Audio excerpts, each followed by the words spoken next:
There was a tense atmosphere in the great chamber as the Assyrian and human delegations faced each other across the vast obsidian table. The Assyrians, tall, crystalline creatures with glowing faceted exoskeletons, stood alongside their leader, High Archon Raiz, who pulsed with excitement as they addressed the human emissaries. Your race's demands are unacceptable. We will not succumb to the whims of an inferior species, Raiz declared. The human emissary, Ambassador Li, a calm and composed figure, leaned back in his chair and sighed as he looked at the High Archon. All we ask for is a peaceful solution. This need not end in conflict. Surely, we can find a middle ground. There is no room for compromise with those who despise Arian's purity. Raiz's crystalline voice resonated through the chamber. Your species is a blight on the stars, a primitive force that must be destroyed for the sake of the galaxy. Ambassador Li raised his eyebrows and nodded slightly. If that's how you want to play it, he replied, turning to Isa, who was quietly standing behind him. Give me a moment with my team. The human delegation huddled together, speaking in low tones, as the Assyrians watched with a mixture of curiosity and disdain, their crystalline bodies iridescently refracting the chamber's dim light. After a few moments, Ambassador Li straightened up and returned to the table. Just to be clear, Li began, his voice cool, you are officially declaring total war on humanity, no rules, no quarter? Yes, Raiz affirmed with a booming voice. Your kind will be purged from the galaxy, and your world will be reduced to ashes. There will be no mercy. Ah! Li muttered, holding a sleek black device. And you reject any kind of galactic treaty or convention. No Zellers or Tyrion's agreements when it comes to war. Such things are meaningless, Raiz spat. The very concept of rules in war is a human weakness. We do not recognize them. Noted, Li responded, his finger hovering over the device. So we're agreed, this will be unrecorded. Yes, Raiz hissed, his crystalline structure glowing with righteous fury. Your kind will be wiped out. Li smiled a calm, almost serene smile and pressed the button on his device. Well, you just made my day. The chamber filled with a low hum as a holographic screen flickered to life above the human delegation, displaying a series of star systems, each marked with an ominous red symbol. We've been waiting for someone to give us the green light, Li began, his tone businesslike. In about 5 minutes, a quarter of your world will begin to experience some difficulties. Raiz's crystalline form darkened. What is this? He demanded. Oh, just something we've been working on in our laboratories, Li shrugged. We're talking about bioweapons specifically tailored to your biology, and let's not forget nanoweapons. He paused. You know, the kind that dissolves entire ecosystems. We've got those too. The Assyrian delegation recoiled in horror, their crystalline forms pulsing with alarm. You lie. This is madness. Maybe it is, Li laughed. But it works. We've also got surprises for your military installations. Have you heard of the zero-point detonation device? Raiz's crystalline structure pulsed with panic. You can't. It's impossible. No species has that kind of capability. We do, Li replied, his tone turning serious. Unless you want to see your worlds as dead husks, I suggest you reconsider your position. The Assyrians remained silent, their crystalline bodies trembling with fear. After a long pause, Raiz's voice was barely more than a whisper. What are your conditions?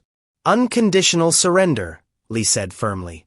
You will immediately hand over all military assets, surrender control of your star systems, and recognize humanity as the ultimate authority in this sector. No negotiations, no exceptions. This is impossible, Raiz stammered, his form growing darker. There must be some assurance that you will honor this agreement. Li shrugged again. No guarantees. But if you don't agree, you'll find out how serious we really are. You have 2 minutes to decide. The Assyrian delegation huddled together, their crystalline forms glowing with indecision.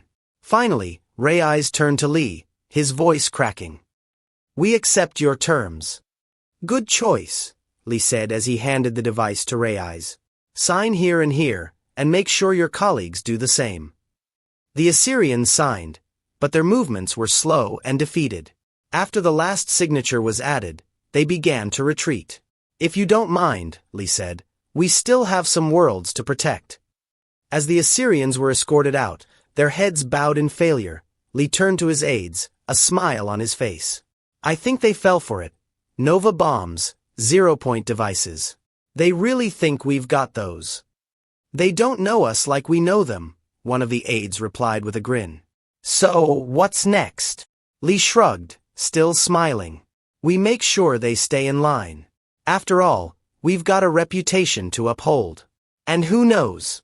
Maybe someday we'll actually develop some of those toys we talked about, just in case." As the Assyrian delegation left the chamber, their forms dull and defeated, Ambassador Li stood, watching them with a confident smile. The doors closed with a soft hiss, and the mood in the room shifted from tense anticipation to a sort of victorious relief. The human delegation began to relax, some chuckling quietly, others exchanging relieved glances. "That went better than expected," one of the aides remarked, adjusting his uniform. Li nodded, still staring at the door. "Yeah, they took the bait. Hook, line, and sinker. But let's not get too comfortable. We just bought ourselves some time. Do you think they'll try for revenge once they realize we don't actually have those weapons?" one of the aides asked. Li's smile faded slightly as he considered the possibility. "They're not stupid. They'll figure it out eventually. But the important thing is that we've bought ourselves time. Now they're scared, and scared people make mistakes." Another aide, an older man with years of experience in interstellar diplomacy, stepped forward. "But when they realize it was a bluff, what then? We can't keep this charade up forever. They'll come back, and when they do, they'll come with real firepower." Li finally left the table and walked over to the massive window, staring out into the cold expanse of space. The stars twinkled like distant promises, each a reminder of the vast unknown that humanity had just begun to explore. "We'll deal with that when the time comes. For now, we have a temporary advantage, and we need to use it fully." He turned back to his team, his expression serious. "Now we start building for real. The Assyrians will take time to recover from this, but they'll be back, and we need to be ready. We use this time to expand our alliances, strengthen our military, and, most importantly, actually develop some of those weapons we just bluffed about." The older aide frowned. "Nova bombs, zero-point implosion devices, that's not something we can just whip up overnight." "I know," Li responded, his voice calm and determined. "But we have some of the best minds in the galaxy. If anyone can figure it out, it's us. And if we can't, well, we'll cross that bridge when we get there." A young diplomat looked worried. "So what do we do about the Assyrians? If we start mobilizing too aggressively, they might see that as a threat." "We have to be smart about it," Li replied. "We don't make it obvious. We work in the shadows, build alliances quietly, and strengthen our assets. We use every diplomatic, economic, and technological tool at our disposal to ensure that when the Assyrians do come back, we'll be ready." The room fell silent as Li's words sank in.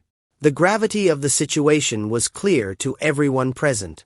This was a critical moment in human history. An opportunity to secure humanity's place in the galaxy, but also a potential turning point in the war. After a long pause, the older aide nodded slowly. "You're right. We need to be proactive. If we do this right, we can not only survive but thrive." Li nodded, his expression stern and determined. "The Assyrians think they've seen what humans are capable of, but they have no idea what we can really do when our backs are against the wall." The young diplomat stepped forward, his eyes shining with determination. "Sir, what should we do?" Li turned to him and smiled again, this time with genuine warmth. "We quietly reach out to our allies and start laying the groundwork for the alliance we need. We gather the best scientists and get to work. It won't be easy, and it'll take time, but we've got to try." Li looked back at the stars. The great room, once a source of wonder to him, now felt different. More ominous, more urgent. He knew the real test was yet to come. The Assyrians might be licking their wounds now, but they won't be forever. They would return with the full force of their anger and fear, and humanity had to be ready.